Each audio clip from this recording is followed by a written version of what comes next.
Hello, good morning. It is Tuesday, November 4th, Election Day, and it's a day that we finally get to learn the fate of the new Spurs Arena, along with several other key items. That's right. Thank you very much for being with us on GMSA at 9, and at 7 o'clock is when we will start getting some early voting results. We should know before the night beat. Ultimately, hopefully we get all of those results before the night beat. Devin Karp has been outside the elections office for us all morning, taking in all the sights and sounds out there. Devin, what can you tell us? RJ, it's starting to get a little busier, but it's nothing like we typically see with a regular on-year election. With a presidential election, with midterms, there's a steady line of people going in and out, but there's not a line around the building. That might have something to do with the fact that 143,000 people, more than that, have already voted early here in Bexar County. And if you think that's a big number, it is, especially when you consider the fact that we're in an off-year election. So an off-year election is when there's not a presidential election or the midterms happening to really bring in people to the polls with a lot of national attention. You'll typically see higher turnout with those. So far, just with the early voting totals, we're sitting at above 11% turnout. That's higher than 8 of the last 10 off-year elections we've had here in Bexar County over the last 20 years. We were able to speak with UT San Antonio professor and chair of the Political Science and Geography Department, John Taylor, who was telling us that an issue like the Spurs might be enough to energize voters to get out here early. And no matter who you vote for, whether you're going for Prop A or Prop B, it could be an issue that makes people see this is something they want to participate in. Does that mean we're going to see 16, 17% turnout, when we see early voting plus election day voting? Maybe. If people think somehow this has energized the voters and we're going to see 40 or 50% turnout for Prop A and Prop B, not happening. It's just not. We're going to be following the polls all day over the air and on our streams at KSAT.com. We should be getting an update here at the Bexar County Election Headquarters at around 11 a.m. So we're going to make sure to stream that on KSAT.com and give you an update coming up for the news at noon. In the meantime, if you want to see any other election coverage, you can go to our website, ksat.com/vote. There we've got what you're going to be voting for, what's the closest polling location to you, and just everything you're going to see on your ballot. Later on tonight at 7 p.m., Ernie Zuniga and Myra Arthur are going to be hosting a live stream here on KSAT Plus, talking about the results as they come in with insight and actions about what's actually on the ballot, not to mention tallying the results as they come into our newsroom. We're going to stay on top of that here for you over the air and online at ksat.com. In the meantime, I'll send it back to y'all. Devin Karp, KSAT 12 News. All right, thank you, Devin, for that live report. And a reminder that voters will have to decide how to get to their polling location. So luckily, VIA is making that decision a lot easier. As part of VIA's Ride VIA to Vote program, you can catch a bus via Link or via Trans Ride for free. So all you have to do is just show your Bexar County voter registration card when you board. And the goal is to make sure that everyone has a way to cast their ballot. So you can plan your trip using the transit or the VIA Go Mobile Plus app. And all you got to do is scan the QR code that's going to show up on your screen in just a little bit. There it is on the lower left hand of your screen. That'll take you to a full list of places where you can cast your vote. You can also head over to ksat.com and look for this article that you see right there on your homepage. And don't forget to join us again on air, online for all of your coverage, complete election coverage throughout the entire day today. And as Devin mentioned, happening tonight, Myra Arthur and Ernie Zuniga are going to be hosting an election night live stream. This starts at 7. We're going to have a live results, reaction, and analysis for Props A and B, as well as some of the state amendments. So you can watch it tonight starting at 7 on KSAT Plus. All right, taking a look outside, live cam on this beautiful Tuesday morning across San Antonio. Justin, Election Day weather not looking too bad for our folks out there. No, weather's not going to impede anybody from voting, I'll tell you that. We've got clear skies and just about picture perfect weather for, the second, third day in a row. I mean, it's beautiful out there. Temperatures right now are climbing 50s into the 60s, and we'll see a high eventually close to 80 this afternoon. So let's look at the headlines here. Temps will gradually be warming every day, and by the time we get into Friday and Saturday, it's going to be downright warm. We do get some relief for the second half of the weekend. Fog is a concern starting tomorrow, Wednesday, Thursday, Friday. We could see fog during the morning commute. Please keep that in mind. And yes, our next front arrives Sunday morning. When it does, it brings some very gusty winds along with it. So the forecast for today, hour by hour. 65 by 10 a.m., 76 at 1 o'clock, 79 2 p.m., and we top out at 80 sometime around 3 or 4 o'clock. Clear skies, that sun goes down around 5:45, and so temperatures will fall from there, although it will not be as chilly tomorrow morning as moisture increases ever so slightly. And we mentioned the gusty winds. This is going to be a real concern on Sunday. Fire danger is going to be very high as we see gusty winds and lower humidity. We'll talk about the timing of that front and what it means for our forecast going into next week as well. That's all coming up in just a couple minutes. All right, thank you, Justin. 9:03, let's give you a look at your traffic authority. If you are about to step outside and head to the polls, and the biggest thing we're seeing right there is going to be 281 northbound. That's going to be at Nakoma, so keep that in mind if you're traveling around the 1604 area. Again, 281 northbound at Nakoma, and don't forget, we still have ongoing construction taking place in the downtown area, so definitely want to give yourself a little bit more time if you're headed by I-10 and Frio. Well, now to your top stories at 9. Former Uvalde CISD Police Chief Pete Arredondo is asking a judge to move his trial out of Uvalde County. So he's facing 10 counts of child endangerment for his response to the 2022 Robb Elementary School shooting. Our KSAT Investigates team just got copies of that request. The records say that coverage of the shooting made Arredondo, quote, a scapegoat, adding that his attorneys believe they would not get a fair trial in Uvalde County. Well, this comes a month after a judge moved the trial of former Uvalde CISD officer Adrian Gonzalez to Corpus Christi. Gonzalez faces 29 counts of endangering a child. And a major SWAT raid on the south side uncovered a stockpile of weapons, cash, and biker gang ties. So the Bexar County Sheriff's Office says that Anselmo Barrera, now booked in the county jail, is a high-ranking national member of the Bandidos Outlaw motorcycle gang. And this all happened on Cantrell Drive. Deputies found 33 firearms, 2 body armor vests, and more than $200,000 in cash believed to be tied to drug trafficking. They also recovered a stolen Harley-Davidson motorcycle and a stolen pistol. Barrera is being charged with possession of body armor by a convicted felon, which is a third-degree felony, with additional charges that are pending this morning. Well, today will be day 17 of testimony in the trial of 3 former police officers accused in the killing of Melissa Perez. Now, during yesterday's proceedings, the defense called retired SAPD Detective and Sergeant Lisa Miller to the stand. Now, Miller testified that she spoke with 3 other officers not charged in this case who were at the scene and had their weapons drawn. One of those officers told Miller that they would have shot at Perez, but it was not safe for them to do so. So if found guilty, Eleazar Alejandro, Alfred Flores, and Nathaniel Villalobos face up to life in prison. And we, of course, are live streaming this trial. Testimony is expected to continue around 1:30 this afternoon. You, of course, can watch all of this live on all of our streaming platforms. Okay, moving on to this story here. The Texas Court of Criminal Appeals has denied Otis McCain's direct appeal of his death sentence. So McCain was convicted of killing San Antonio Police Detective Benjamin Marconi back in 2016. Ambushing him as he sat in his patrol car outside police headquarters. So prosecutors called it a calculated attack, and jurors took just 25 minutes to find McCain guilty in 2021. His attorneys claimed he was denied a fair trial, but the state's highest criminal court disagreed, ruling that his statements to police were voluntary and that there was no racial bias in jury selection. For now, McCain's conviction and death sentence will stand, though no execution date has been set.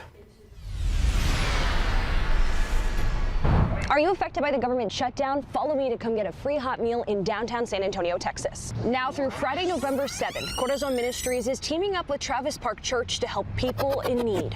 To get a meal here, it's no questions asked. Now let's go take a look inside. It was a no-brainer. Let's just get together and make this happen. And that's exactly what they've done, pulling together volunteers, resources, and space to make sure families hit hardest by the government shutdown have somewhere to turn. Anytime there's a need, we step in and do whatever we can. But you don't have additional funding? No, at this time, no additional funding to cover that support. Even without extra funding of their own, organizers say they couldn't ignore the growing need in our city. Volunteers were ready to step up and go. And with more people facing uncertainty during this shutdown, their message is simple. Anybody and everybody is welcome. Lunches will be served through Friday from 11:30 a.m. until 1 p.m. right here at these doors on Travis Street. Just make sure you have your ID ready. Avery Everett, KSAT 12 News. Well, some relief is in sight for Americans waiting to receive their SNAP benefits. The Trump administration is tapping into emergency funds to provide benefits to some 40 million Americans following a federal judge ruling yesterday. That's right. An exact date on when the benefits will be dispersed is still unclear. Today marks 35 days of the government shutdown, which is now tied for the longest in American history. All right, here's a look at today's 9 at 9. Well, former Vice President Dick Cheney has passed away at 84 years old. Cheney died last night due to complications of pneumonia and cardiac and vascular disease. This is according to a statement from a family spokesman, Jeremy Adler. Now, he is survived by his wife and 2 daughters. Well, there's new talk this morning of a bipartisan compromise to end the government shutdown. Republican Senate Majority Leader John Thune says that he's optimistic the Senate could vote to reopen the government by the end of the week if lawmakers make progress over the next couple of days. A fast-moving typhoon is barreling across the central Philippines after slamming ashore overnight, leaving at least 29 people dead. So flash flooding trapped people on rooftops and engulfed cars in 2 villages and displacing tens of thousands of people. This typhoon had sustained winds of up to 87 miles per hour and gusts of up to 195 miles per hour after making landfall around midnight local time. Well, a manhunt underway this morning in rural East Texas after an officer was shot in Jacksonville, Texas. Police say that 64-year-old Bobby Dennis shot the unnamed officer on Sunday, and later on over the next couple of mornings, that suspect still has not been found and is considered to be armed and dangerous. As a result, some of those area schools announced that they would not be opening class. Well, Houston's George Bush Intercontinental Airport is reminding travelers to arrive early and expect longer than usual wait times. So the airport posted a warning that security checkpoint lines could be up to 3 hours long. There were massive lines there over the weekend as passenger screening checkpoints tried to operate with fewer TSA agents than normal amid the federal government shutdown. Okay, it was only a matter of time, but get ready for the TikTok Awards, y'all. The platform has announced its first ever awards show in the U.S. Influencers are up for a variety of honors, including Creator of the Year and Video of the Year. The show will be held in Hollywood next month, and you guessed it, live streamed on TikTok. Well, Denny's is going private. The restaurant chain says it is being acquired by the same group that owns TGI Fridays in a deal worth $620 million. And this morning, Starbucks facing more competition in China. They have reached a deal to sell control of its operations in the world's second largest economy to a local company. A Chinese investment firm is paying $4 billion with a B to take over. Starbucks says it plans to add more than double of its footprint in China. Well, Waymo is taking its driverless taxis to 3 more cities starting next year. The autonomous vehicles will be available in Detroit, San Diego, and Las Vegas. So this is with the expansion. The company is predicting it will be providing 1 million rides per week by 2027. Would you ever take one? No, I mean, so I've seen them with people still here, so Right. they might be training, but we were in Austin. I have to say it was kind of cool. Like, we were going to cross the street, and even though there wasn't a stop sign, it knew because there was like people going through it, the car stopped, and we were like, hey, thanks. Motion sensor, yeah. Thanks, robotic driver. Kind of like, I'll give it a little bit more time. Yeah, but I still don't know if I would ride it, but it was pretty interesting to see it kind of be courteous, more so than the human drivers. That's true. Yeah. All right, 9/11, and we're looking at 61 degrees, still ahead on GMSA at 9. So again, today is Election Day. We're going to explain what important items are on the ballot and what you need to know before you head out to the polls. And a big consumer deal made by Huggies and Tylenol, how the two brands are going to be blending together. Hey, welcome back. It's 9:15, and now to a big consumer product move between Huggies and Tylenol. And some international relations that could impact the auto industry. Maribel Aber explains all of this for us in our Money Matters segment. China will resume exporting chips critical to auto production, avoiding potential industry shutdowns. So the chips are made by Nexperia. It's a Chinese-owned firm in the Netherlands. They account for about 40% of the chips used in the global auto market. Now, China recently halted shipments after the Dutch government took control of Nexperia, citing national security concerns. Beijing reversed that decision after a meeting between President Xi and Trump last week. Pharmaceutical company Kimberly-Clark will buy Tylenol maker Kenvue for nearly $4 $49 billion. The combined company brings together other brands like Huggies, Kleenex, and Band-Aid. Kenvue's stock has struggled in recent years after it separated from Johnson & Johnson in 2023. Now, more recently, it made headlines after the Trump administration suggested that Tylenol should not be taken during pregnancy. The sale is expected to close later next year. Nintendo Switch 2 console sales soared last quarter, pushing the company's profits up 270%. It also reported a 90% year-over-year jump in revenue. The Japanese gaming company upped its sales forecast to 19 million units by early next year. That's an increase of 4 million. Mario Kart World and Donkey Kong Bonanza have proven to be the two most popular games since Switch 2's launch. You know, RJ and Japanese gamers like what they like. So if they're Switch fans, that's their jam. It's like if you're into an auto brand, that's your jam. And you know what? Gaming is a multi-billion-dollar industry. You know what? I'm not a gamer, but I will destroy some Mario Kart. I Challenge accepted. Very good at that. My daughter has not won yet. Okay, she may have won like one race, but that's it. I want to show you a picture here on KSAT Connect. Josh sent this in. This is Comet C 2025. I believe it's A6 Lemon. It's a newly discovered comet, and this time of year, it is visible, and this is an incredible shot. It says it's using a Dwarf 3 smart telescope here, but really cool stuff. Josh, we appreciate you sharing this with us. You can see a little closer image there if you want to go to KSAT.com and check out some of these KSAT Connect pictures. But I love when people share this kind of stuff with us. If you're an expert on these sort of things, it's cool because not all of us have telescopes and can check that out. So thank you very much. All right, satellite picture here. There is not a lot going on. I said this yesterday. It's remarkably quiet across the country right now. There are some showers and some snow showers up across parts of Montana and the Rocky Mountains. That really is about it.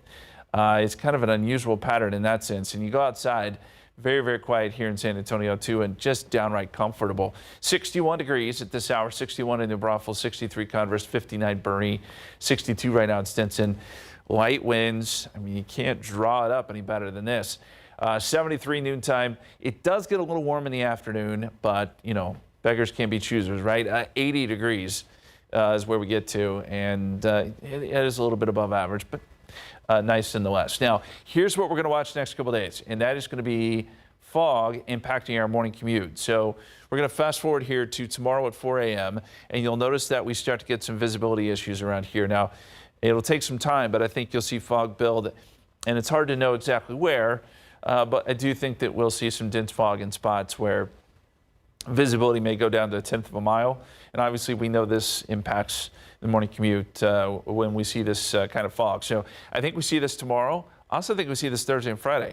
The moisture will be there. The setup will be there. And so I think we'll get a couple days of this, but it will quickly erode. By 9 a.m., you'll see most of the fog go away, and then the sun will come back out. Here's the next big thing that we're watching cold front wise, and we're going to watch the jet stream buckle a little bit as we get into the weekend. So you'll start to see nice little trough develop. Now, we're not going to get the brunt of the cold air, but it digs far enough south to where we get a front through Sunday morning. And with that, we get some gusty winds, and we will see some cooler air late Sunday and then again on Monday. The really cold stuff will be up here in the Great Lakes, but we'll feel some of it here. So it will bring about some changes. And I think most notably with the wind and with the humidity. This week, humidity levels will be up a little bit. That's the reason we're seeing some of that fog through Friday. And then once that front comes through, humidity levels drop off. And I mean, they fall off a ledge. We'll get some very dry air by Monday. And you pair that with the gusty winds, and that's where you run into that fire threat. The precipitation outlook, not great as we get into mid-November. This is beyond the 7-day forecast, and it shows a high likelihood of below average precipitation, which brings me to my next point. You get the gusty winds, we have dry conditions, low humidity. There is going to be a real fire threat Sunday, so don't forget we have burn bans for many of our counties here in our viewing area, and it stands to reason because, yes, Sunday I think could be a dangerous day fire-wise. All right, extended forecast, 81 Wednesday, 83 Thursday, 86 on Friday, and look for the morning fog. Next few days, gusty winds this weekend, especially on Sunday, with a high of 72. We'll be right back. Welcome back. It's 9:24 now. So it's that time of year when a lot of couples out there start thinking about proposals.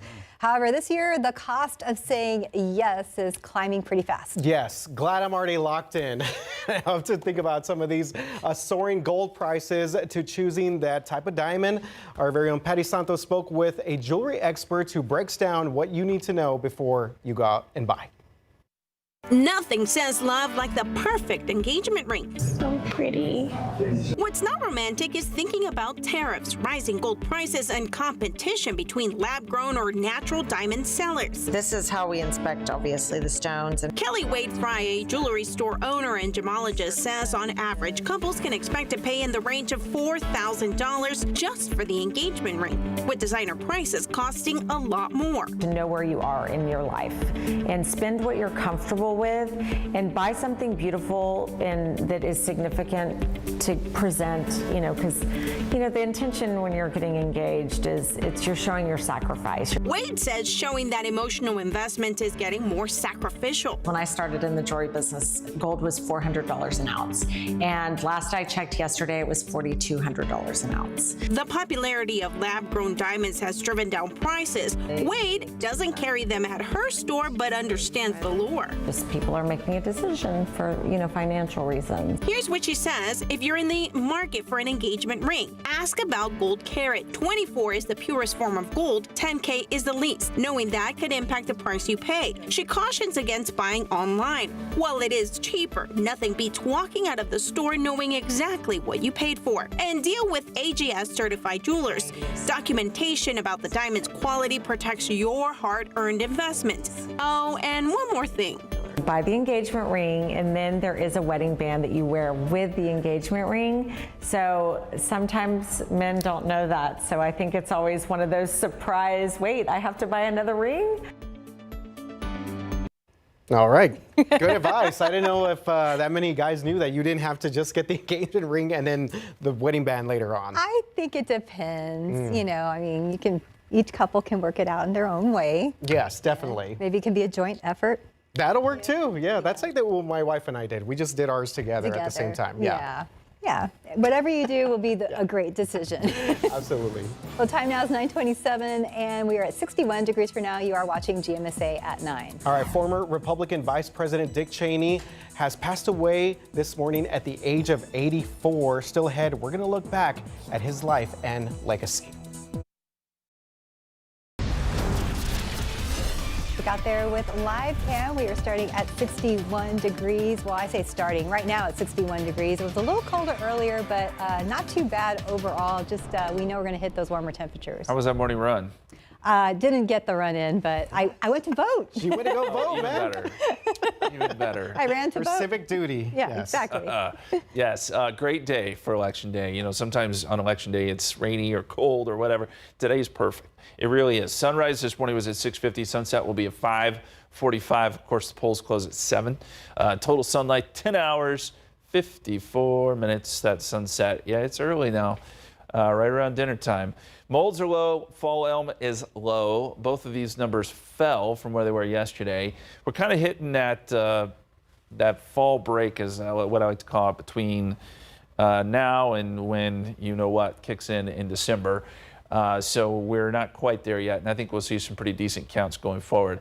Temperature-wise, 58 degrees in Boulevardy, 63 Bernie, 57 Comfort, 62 in Tarpley, 64 for our friends down there in Poteet. A very, very nice morning underway. And by noontime, we'll be at 73. 80 is your high temperature this afternoon. So again, good for whatever you have going on. A few changes this week that we'll discuss, including some fog and a cold front.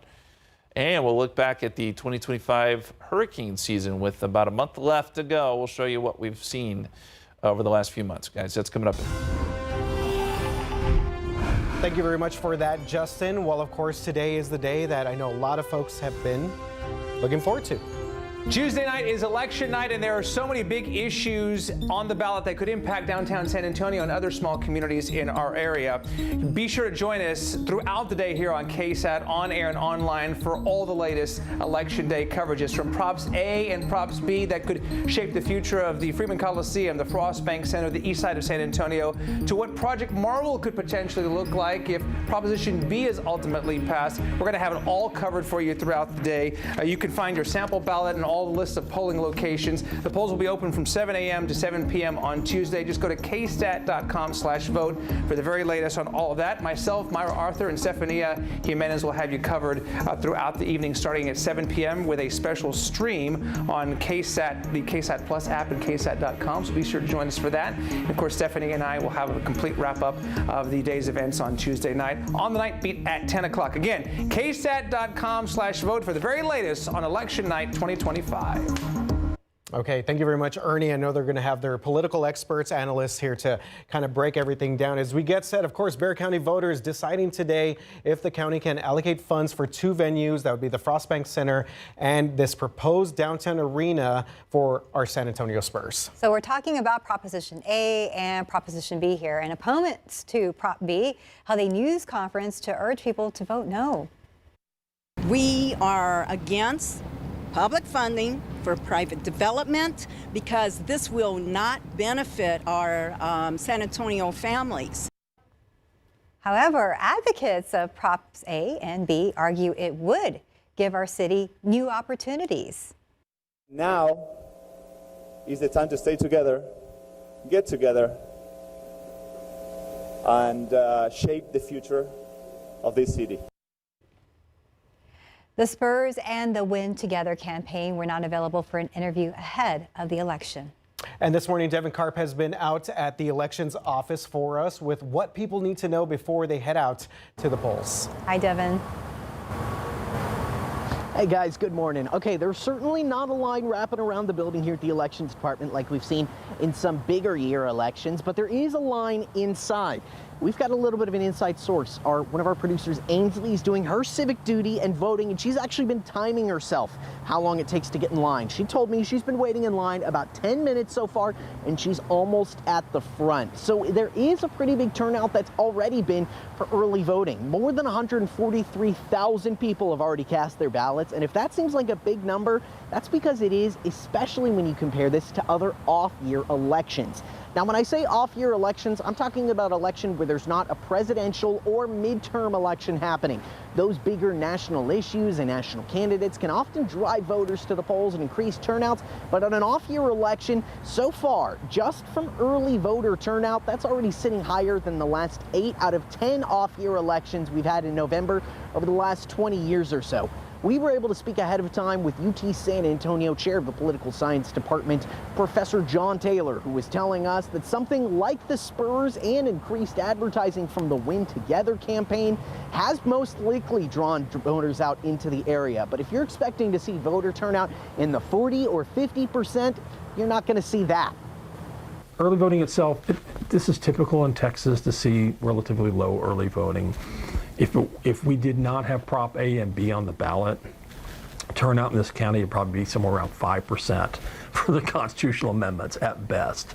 There would just not be much interest. We're going to be following the polls all day long over the air here and online at ksat.com. You've got until 7 p.m. to vote when the polls close. We should be getting an update from the Bexar County Elections Department at around 11 a.m. or so, and we're going to be streaming that over on ksat.com and on KSAT Plus or so. We'll continue to follow this throughout the day over the air and online, keeping you guys updated with the latest when results should start coming in at about 7 p.m. I'll send it back to y'all. Devin Karp, KSAT 12 News. All right, thank you, Devin.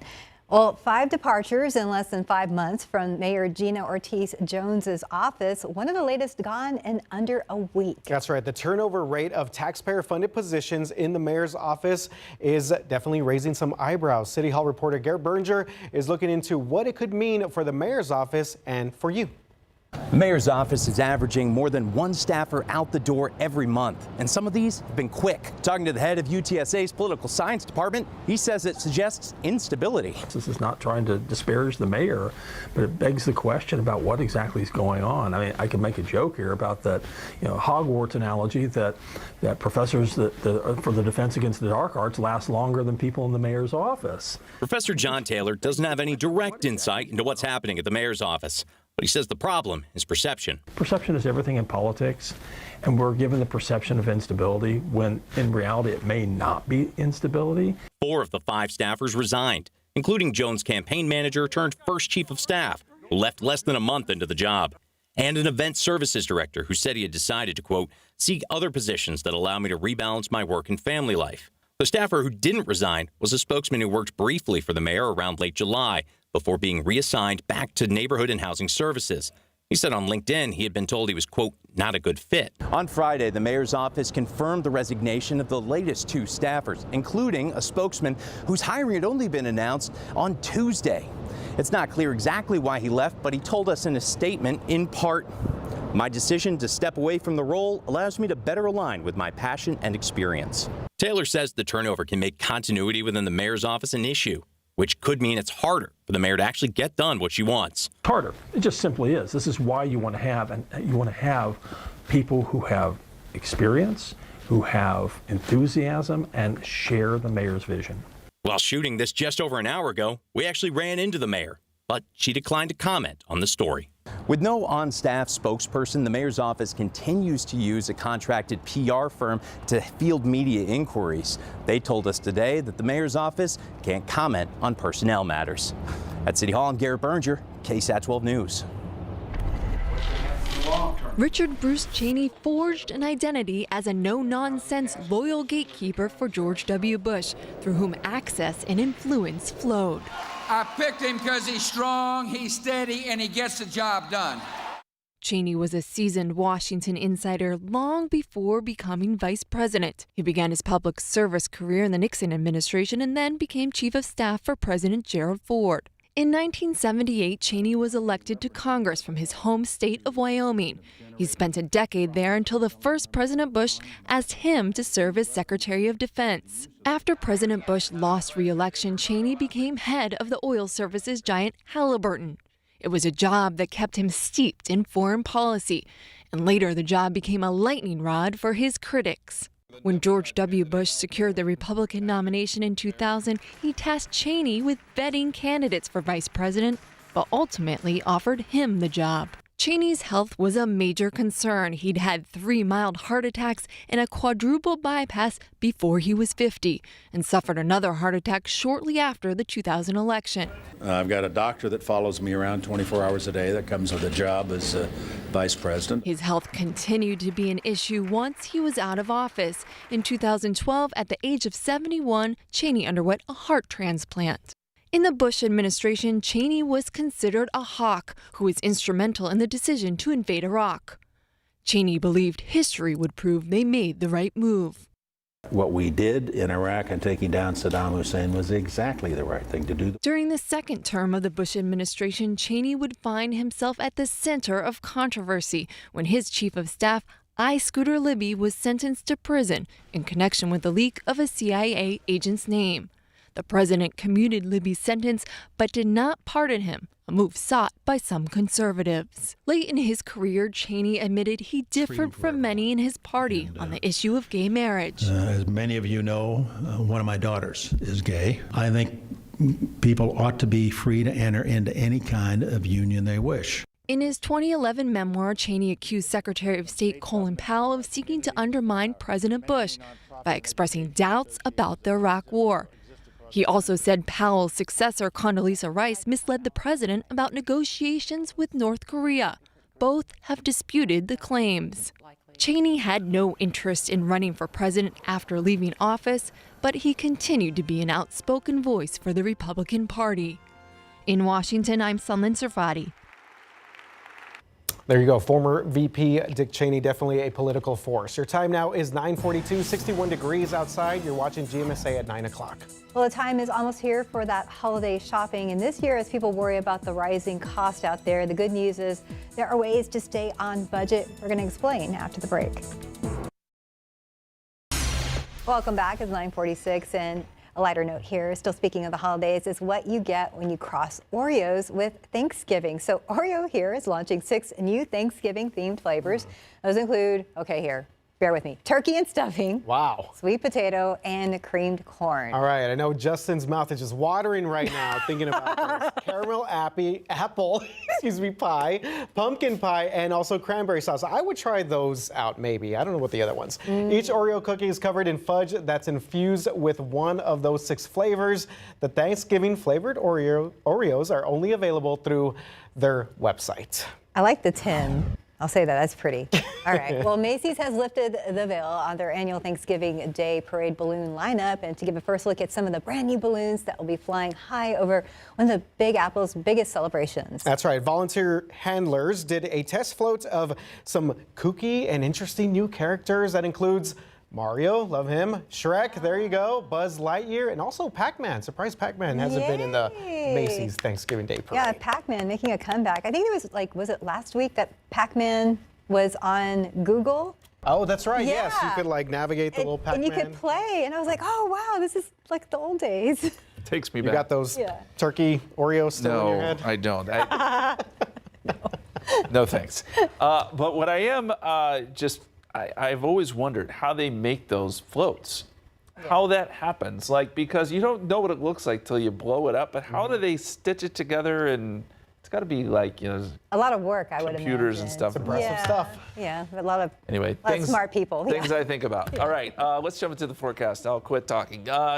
Here's a look at a picture from Steve, who sent this in, and this was the supermoon, which, by the way, peaks tonight going into tomorrow morning. It's the beaver moon, but it is a beautiful shot here. Steve sent this in from last night, very bright, and we appreciate it. I got some good photos coming in on KSAT Connect, per usual. All right, watching the tropics, there's nothing out there right now, I can tell you that, so that's good news. But this is the 2025 hurricane season so far. It's been an interesting one. We had a good number of storms. But they all stayed out over the Atlantic. The Bermuda High was strong enough to kind of redirect everything back out over the open water. So there was nothing that really had huge impacts on at least the mainland of the United States, other than, of course, we know Melissa had a huge impact on Jamaica. But you see Barry over here. Barry's one we kind of forgot about. It wasn't necessarily a significant storm, but it did bring a lot of moisture in, and that resulted in the floods, if you remember, in the hill country. So sometimes these storms that don't have much punch when they make landfall can still make a huge impact when it comes to flooding. A good reminder there. But that was the 2025 hurricane season. Of course, it goes to November 30th, so we still have time, but nothing, again, out there at the moment that we see that would have any impact. All right, temperatures, 61. At the airport, 66 Stinson, 63 Hello to 63 in Bernie. Temperatures now on their way up. It's a very comfortable morning. Temperatures will be up near 80 this afternoon. It's pretty warm for most of Bexar County. 81 Pleasanton, 80 Divine, 78 the high temperature in Comfort today with clear skies. Now let's talk dew points. And dew points actually will play sort of an important role here next few days. So the moisture will start to increase as we get into, I'd say tonight. I mean, dew points will be in the low 50s this afternoon. That's not bad. That's still pleasant. But you'll see this dew point rise to about 60 by tomorrow morning. Temperature, dew point get close. You know what that means. When those two numbers are close enough to where they're almost equal to each other, that's when you start to get fog. And I think fog's a real issue, or will be a real issue, tomorrow morning. And that will probably be the case Thursday and Friday morning too. Winds, not so strong today, but you will start to see some gusts close to 15. So this chart, the yellow box here represents the wind gusts, the green box, the sustained winds. So winds, I'd say 5 to 10 through Friday. We'll get some gusts to 15. By Saturday, you'll see the winds pick up some out of the south. Saturday has the potential to be a warm day because we'll be just out ahead of this front. But it's Sunday where we get really strong winds, sustained 25, gusting to 35, and that's where we start to get the fire danger. Sunday will by far be our windiest day, and with low humidity, yes, there will be a fire threat there. All right, 81 tomorrow, 83 Thursday, 86 Friday. Warm. Saturday will be warm. Sunday will be windy and cooler. And that front, as it stands right now, arrives sometime Saturday night into very early Sunday morning. So that's when things will start to kind of cool down, 72. And I think Monday, our high will only be around 66, morning low 40, maybe some 30s, even here in Bexar County. Okay. So there you go. Very nice. So for the people who, a little break for the people who don't like the cold weather this week, and it's back for the people who do like. A little something for everybody. Yeah. Very good, Justin. Yep. Good job. Well, SA Live today giving you a passport to France. All right, we're talking Wimby. Actually, no, we're talking Jen and Fiona with much more. Get ready, San Antonio. We're taking you on a journey without leaving Texas. It's time for Passport to France, an SA Live special that brings all things French right here to our city. We'll explore the delicious flavors from all over France, from the rich wines of Lyon to the savory dishes. We'll get a taste of French cuisine that'll make your mouth water. Plus, meet a local bakery owner who's taking San Antonio by storm with authentic French-style croissants. He's from France, and he's sharing his secrets to that perfect, fluffy, buttery treat. And if you're a fan of Emily in Paris, you're gonna love this. A local fashion expert breaks down how to bring that Parisian chic style into your own closet. No passport required. Then, our Jada and I head to a local school for a fun French lesson challenge. Who knows the most French? You'll have to watch to find out. So grab your baguette and join us for Passport to France, where San Antonio gets a taste of the City of Lights, all in one special. Don't miss it. It's next on SA Live.